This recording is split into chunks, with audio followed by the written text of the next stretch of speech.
Mabibi na mabwana, hamjambo, niaje, ni furaha yangu kuwa nanyi jioni ya leo. I cannot tell you what a great pleasure it is for my wife and I to be back in Kenya once again.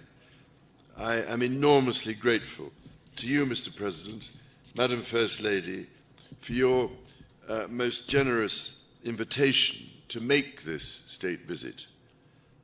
The tremendous hospitality you have shown us and the wonderfully warm welcome that you and the people of Kenya have extended to us have touched me deeply. If I may say so, it is particularly special to be able to return to this extraordinary country in the 60th year of your independence. Today, Mr. President, you and I stood by the mighty Mugumo tree, which marks the spot where almost 60 years ago the Kenyan flag was first raised. It seemed to me that the tree is thriving, strong and deeply rooted, just as this great republic and her people continue to thrive. It means a great deal to my wife and myself that in our coronation year, our first state visit to a Commonwealth country should bring us here to Kenya. We both take considerable pride in renewing the ties between the United Kingdom and Kenya, a country that has long held such special meaning for my family. Najisikia kama niko nyumbani.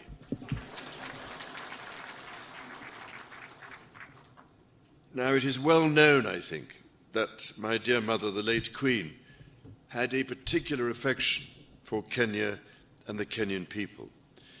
She arrived here in 1952 a princess, but left as queen. It is extremely moving to read her diary from that visit, in which she wrote that she did not want to miss a moment of Kenya's extraordinary landscapes. I really cannot thank you enough for the support Kenya gave her through that difficult time. 10 years later, my father, the late Duke of Edinburgh, attended the celebrations of Kenya's independence.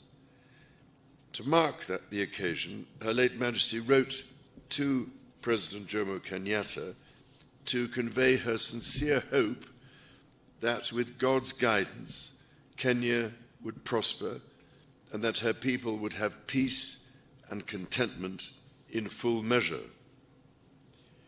Nearly 50 years later, it was here, in sight of Mount Kenya, that my son, the Prince of Wales, proposed to his wife, now my beloved daughter-in-law. For my part, I recall, as if it were yesterday, my first visit to Kenya in 1971 with my sister, the Princess Royal. I was, it is fair to say, somewhat younger then, and I can well remember the meeting I had with President Jomo Kenyatta, a towering statesman who inspired such great admiration, affection, and respect.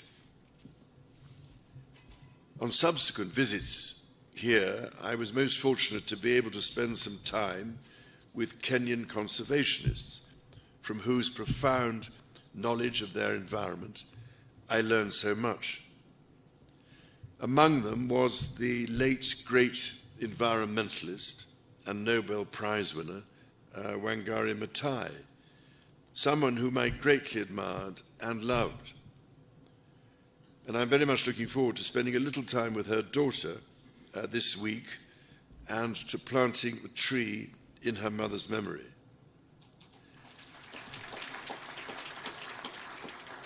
As Wangari Maathai said, when we plant trees, we plant the seeds of peace and seeds of hope. We also secure the future for our children.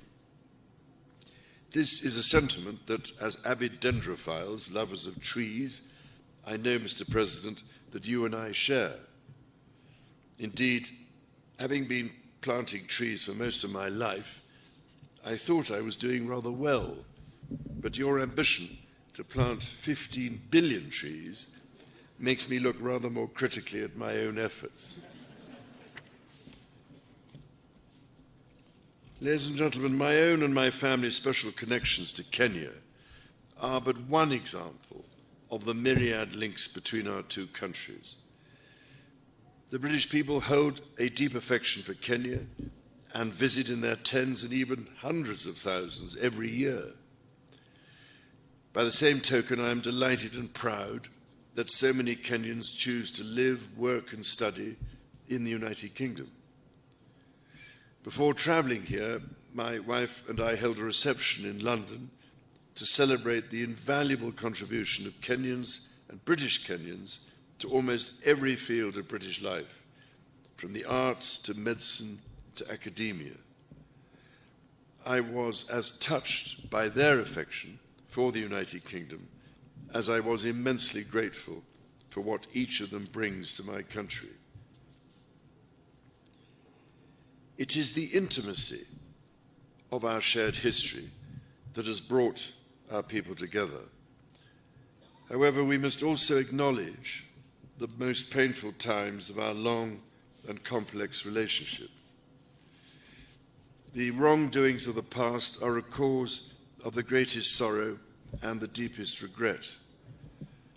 There were abhorrent and unjustifiable acts of violence committed against Kenyans as they waged, as you said at the United Nations, a painful struggle for independence and sovereignty. And for that, there can be no excuse. In coming back to Kenya, it matters greatly to me that I should deepen my own understanding of these wrongs and that I meet some of those whose lives and communities were so grievously affected.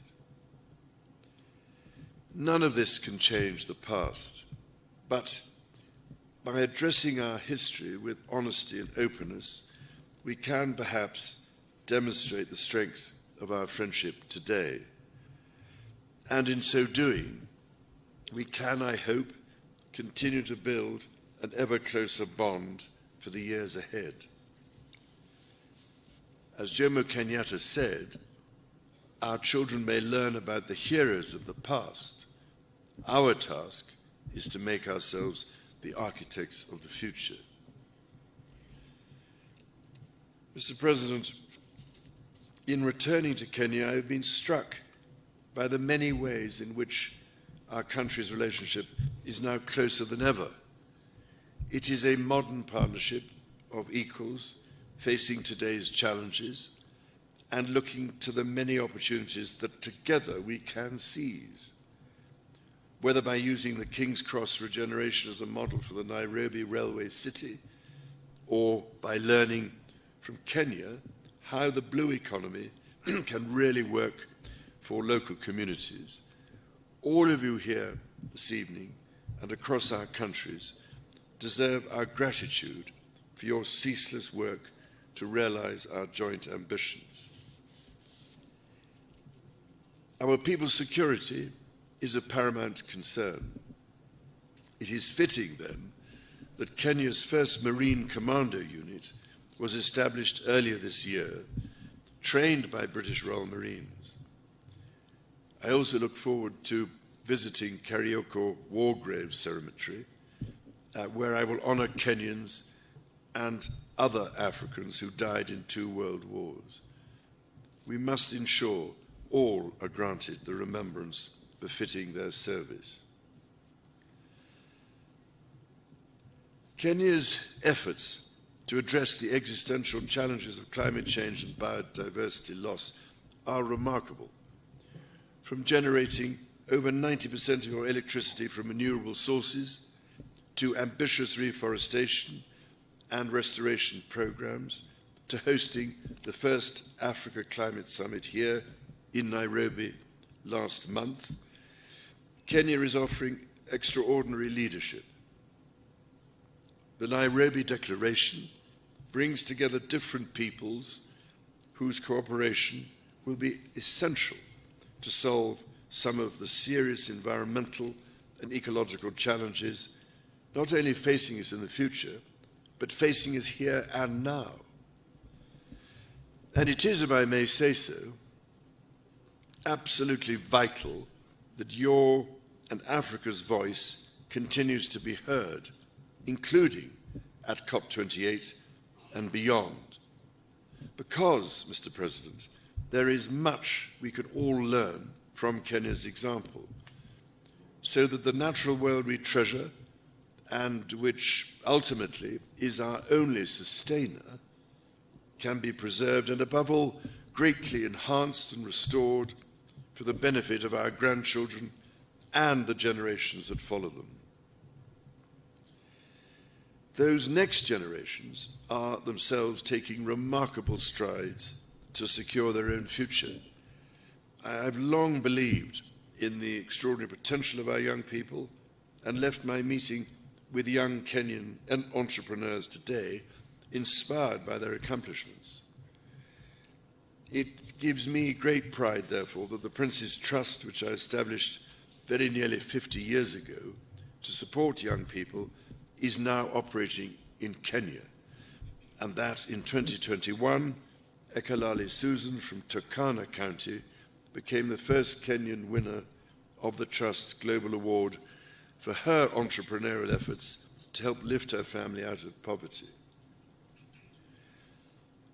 Mr. President, ladies and gentlemen, my mother, Her late Majesty, cared deeply that Kenya chose to be a member of the Commonwealth and was always grateful that Kenya has played an essential role in this family of nations to which she devoted so much of her life. On this, my first state visit to a Commonwealth country, I wish to reaffirm my own pledge to support the Commonwealth's bold vision for action and the values upon which it rests. That 1/3 of the world's population, united by peace, justice, tolerance, and mutual respect, should commit to protecting our environment and the most vulnerable in our societies. To this endeavour, Kenya makes a profound difference. It is here in Nairobi, for instance, that Kenya hosts the only United Nations headquarters in the Commonwealth, indeed in Africa and the Southern Hemisphere. In this, as in so much else, Kenya is helping to shape our world and forge our future. The extraordinary ingenuity of the Kenyan people fuels these endeavours. Your environmentalists and your entrepreneurs, your religious leaders, artists, scholars, soldiers and athletes, your elders and your youth. And so, Mr. President, if I may, I would like to propose a toast to you and to the people of Kenya. It is upon the enduring connection between our people that our partnership rests. It is on their enterprise, imagination, and fortitude that our common hopes depend. Together we are stronger, together our future is more secure, and together, as your national anthem says, may we dwell in unity, peace, and liberty. Umoja ni nguvu.